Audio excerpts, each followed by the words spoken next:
हरे कृष्ण. प्रेक्षक हो, आपले गीता जीवनीमध्ये स्वागत आहे. भगवद्गीता जशी आहे तशी, अध्याय 4, श्लोक क्रमांक 2, भाग 2.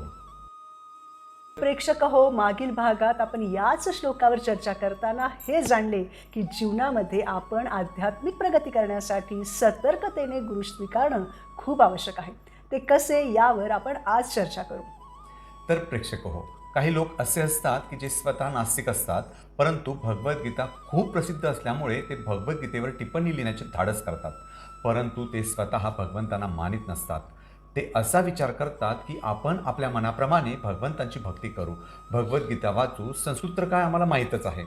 परंतु अशा पद्धतीने भगवद्गीतेचे ज्ञान आपल्यासमोर प्रकट होणे शक्य नाही. म्हणून 5000 वर्षांपूर्वी स्वतः भगवंतांनी पाहिले की अशा नास्तिक लोकांमुळेच आधीची जी गुरु शिष्य परंपरा खंडित झालेली आहे, आणि म्हणून त्यांनी घोषित केले की गीतेचा मूळ उद्देश लुप्त झाल्यासारखा दिसतो. आणि म्हणून भगवान श्रीकृष्णांनी अर्जुनामार्फत आपल्यासाठी पुन्हा एकदा भगवद्गीतेचे विज्ञान प्रकट केले. ते पुन्हा लुप्त होऊ नये म्हणून आपण भगवद्गीता भगवंतांच्या प्रामाणिक भक्तांच्या मुखकमलातून श्रवण करणं गरजेचं आहे. ते अत्यंत शुद्ध वैष्णव आहेत आणि ज्यांनी गुरु शिष्य परंपरेद्वारेच हे भगवद्गीतेचे ज्ञान श्रवण केलेलं आहे. प्रेक्षक हो, भगवान श्रीकृष्णांकडून 4 गुरुशिष्य परंपरा येतात. ब्रह्म संप्रदाय जो ब्रह्मदेवांपासून सुरू होतो, श्री संप्रदाय जो लक्ष्मी मातेपासून सुरू होतो, कुमार संप्रदाय जो ब्रह्मदेवांचे 4 पुत्र कुमारांपासून सुरू होतो, आणि रुद्र संप्रदाय जो शंकरांपासून सुरू होतो. म्हणून ब्रह्म संप्रदाय, श्री संप्रदाय, कुमार संप्रदाय आणि रुद्र संप्रदाय हे 4 संप्रदाय आहेत, विशेष परंपरा आहेत. आपण ज्यांना गुरु म्हणून स्वीकारणार आहोत, यापैकी एका तरी संप्रदायातून ते येतात की नाही हे आपण तपासलं पाहिजे. इस्कॉन कोणत्या संप्रदायातून येतं हे आपण पाहिलं पाहिजे. इस्कॉन ही अशी आंतरराष्ट्रीय कायदेशीर संस्था आहे की जी श्रील प्रभुपादांनी सुरू केली. ती ब्रह्म मध्व गौडीय संप्रदायापासून येते, म्हणजेच ब्रह्म संप्रदायापासून येते, जी अधिकृत आहे, प्रामाणिक आहे, प्रमाणित आहे, भगवंतांच्या सेवेमध्ये रत आहे. हे कृष्ण भावनामृत आंदोलन अत्यंत शुद्ध स्वरूपाचे, ऐतिहासिकदृष्ट्या अधिकृत, स्वाभाविक आणि दिव्य आहे, कारण ते भगवद्गीता जशी आहे तशीवर आधारित आहे.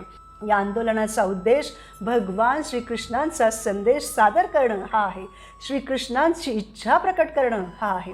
अशा प्रकारे इस्कॉन ब्रह्म संप्रदायातून येते. प्रेक्षक हो, दैनंदिन व्यवहारात बोलणाऱ्याच्या मनातील हेतू जाणून आपण त्याच्या शब्दांचा अर्थ समजू शकतो, परंतु वैदिक ज्ञान हे अपौरुषीय अथवा दिव्य आहे.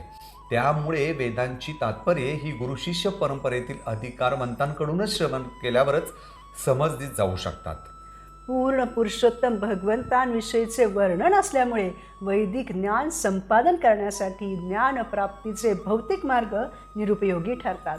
उदाहरणार्थ, एखादा विद्यार्थी 12वी पास झालेला आहे आणि त्याला इंजिनिअरिंगला ॲडमिशन घ्यायचं आहे, तेव्हा तो असं म्हणू शकत नाही की मी कॉलेजला जाणार नाही आणि इंजिनिअरिंगची सर्व विषयांची सगळी पुस्तकं विकत घेईन आणि मी घरीच अभ्यास करेन आणि मी घोषित करेन की मी इंजिनियर झालो म्हणून. तर हे योग्य आहे का? तर नाही. इंजिनियर होण्यासाठी त्यानं अधिकृत प्रक्रियेद्वारे पुढे गेलं पाहिजे. अधिकृत प्रक्रिया म्हणजे जे काही कॉलेजेस आहेत ज्याला विद्यापीठाकडून मान्यता आहे का, असेल तर मग त्यांच्यामार्फत शिक्षण घेणारे आणि पास होणारे किती विद्यार्थी आहेत, जे विद्यार्थी पास होऊन बाहेर पडतात त्यांची गुणवत्ता कशी आहे, त्यांना नोकरी मिळते की नाही, हे सर्व त्याने तपासलं पाहिजे. किंवा इतर विद्यार्थ्यांना त्या कॉलेजबद्दल विचारपूस केली पाहिजे, तिथे सगळ्या सुखसुविधा उपलब्ध आहेत की नाही, शिक्षक कसे आहेत, या सर्व गोष्टी बघितल्यानंतर तो तिथे ॲडमिशन घेऊ शकतो. बरोबर. त्याचप्रमाणे आध्यात्मिक जीवनसुद्धा असं नाही की मला वाटलं म्हणून मी आता अशी भक्ती करेन, मी आधी भगवद्गीता घेईन आणि स्वतःच वाचेन, मला जे पटेल ते मी पाळेल, माझ्या मनाला जे योग्य वाटेल ते मी करेन, असं चालणार नाही. कारण या भौतिक जगातील सर्वसाधारण इंजिनिअरिंगची डिग्री मिळवण्यासाठी सुद्धा आपल्याला वेगवेगळ्या प्रकारे अभ्यास करून, विश्लेषण करून, उत्कृष्ट कॉलेज निवडून तेथील डिग्री घेणं अपेक्षित आहे. तर मग भगवतधामी परत जाण्यासाठी विश्लेषण करणं गरजेचं आहेच ना. तसेच प्रेक्षक हो, एखाद्या वस्तूला ती आहे त्यापेक्षा भिन्न मानणं म्हणजे चूक. उदाहरणार्थ, अंधारात कोणी दोरीला सर्प समजेल किंवा चकाकणाऱ्या शिंपण्याला सोने असल्याचे मानेल. या चुका आहेत, बरोबर. त्याचप्रमाणे भ्रम हाही एक गैरसमज आहे. ऐकण्यात दुर्लक्ष झाल्याने तो उत्पन्न होतो. आणि फसवणे म्हणजे अशा दोषपूर्ण ज्ञानाचे इतरांपर्यंत प्रसारण करणे होय. भौतिकवादी शास्त्रज्ञ आणि तत्त्वज्ञ सामान्यपणे असे असावे, कदाचित असे शब्द वापरतात, कारण त्यांना वास्तवाचे अचूक ज्ञान नसते. त्या कारणाने त्यांनी इतरांना काही सांगणे म्हणजे फसवण्याचे उदाहरण आहे. उदाहरणार्थ, आपल्या नेत्रांना पाहण्याची शक्ती आहे, तथापि सुदूर अंतरावरील वस्तू ते पाहू शकत नाहीत किंवा ते स्वतःची पापणी देखील पाहू शकत नाही, जी नेत्रांना सर्वात जवळची आहे. आपल्या अप्रशिक्षित नेत्रांना सूर्य एका तबकडीप्रमाणे भासतो. तसेच कावीळ झालेल्या मनुष्याला सर्व काही पिवळे दिसते. म्हणून अशा अपूर्ण नेत्रांनी मिळवलेल्या ज्ञानावर आपण विसंबून राहू शकत नाही. आपले कानही तद्वत अपूर्णच आहेत. कानाला दूरध्वनी यंत्र लावल्याशिवाय दूर अंतरावरील ध्वनी ऐकू येत नाही. जर आपण अशा रीतीने आपल्या इंद्रियांचे प्रशिक्षण करू लागलो तर ती सर्व अगदी अपूर्ण असल्याचे आपल्याला दिसून येईल. म्हणून इंद्रियांकडून ज्ञान मिळविणे अनुपयुक्त आहे. अधिकारी स्रोतांकडून श्रवण करणे ही वैदिक पद्धत आहे. अशा रीतीने आपण अधिकारी व्यक्तींकडून म्हणजेच गुरु शिष्य परंपरेद्वारे श्रवण करणं अपेक्षित आहे. आणि म्हणूनच जेव्हा आपण गुरु स्वीकारतो तेव्हा ते कोणत्या परंपरेतून येतात हे आपण तपासलं पाहिजे.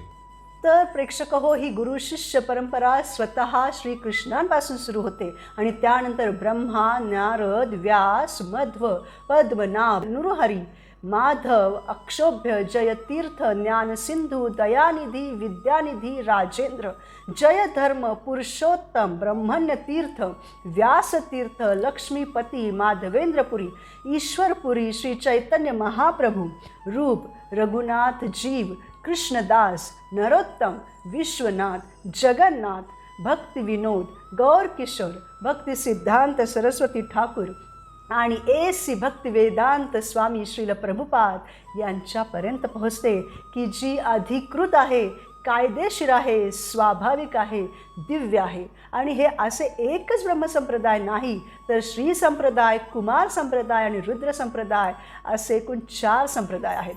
आणि यापैकी कोणत्याही संप्रदायातून आलेल्या गुरूंना आपण गुरु म्हणून स्वीकारण्यास काहीही हरकत नाही. म्हणून जेव्हा कोणी स्वतःला गुरु म्हणून घोषित करतो तेव्हा ते नक्की कोणत्या संप्रदायातून येत आहेत ते आपण तपासलं पाहिजे. आणि त्यानंतर आपण योग्य गुरु शिष्य परंपरेच्या माध्यमातून भगवंतांची आज्ञा स्वीकारली पाहिजे. अशा प्रकारे भगवान श्रीकृष्णांनी भगवद्गीतेचे हे ज्ञान अगोदर सूर्यदेव विवस्वानांना, नंतर विवस्वानांनी मनुला, मनुंनी इक्ष्वाकुला केले. परंतु काळाच्या प्रभावाने म्हणजेच नास्तिक, दुष्ट, दुर्बुद्ध भाष्यकारांच्या दुर्हेतूमुळे ही गुरु शिष्य परंपरा खंडित झाली आणि हे विज्ञान लुप्त झाले. म्हणून भगवान श्रीकृष्ण अर्जुनाद्वारे पुन्हा एकदा हे भगवद्गीतेचे विज्ञान आपल्याला देतात. राजांना राज्यकारभार चालवण्यासाठी मार्गदर्शिका कोणती असेल तर ती आहे भगवद्गीता. मनुष्याला सुखी होण्यासाठी कोणती मार्गदर्शिका असेल तर ती आहे भगवद्गीता.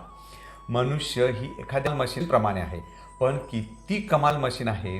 भगवंतांनी आपल्याला किती व्यवस्थितरित्या बनवलेलं आहे आणि या मशीनला कसं चालवायचं त्याच्यासाठी मार्गदर्शिका म्हणून भगवंतांनी दिलेली आहे ही भगवद्गीता.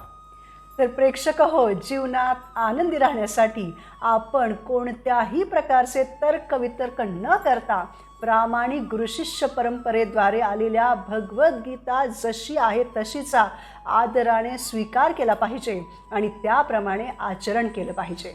पुढील भागात आपण भगवद्गीतेच्या 4थ्या अध्यायातील पुढील श्लोकांवर मनन करू. अर्जुनाप्रमाणे भगवंतांचे प्रामाणिक लाडके विद्यार्थी बनूयात. भगवद्गीतेमध्ये भगवंतांनी दिलेल्या आज्ञांचे पालन करूयात. धन्यवाद. हरे कृष्णा.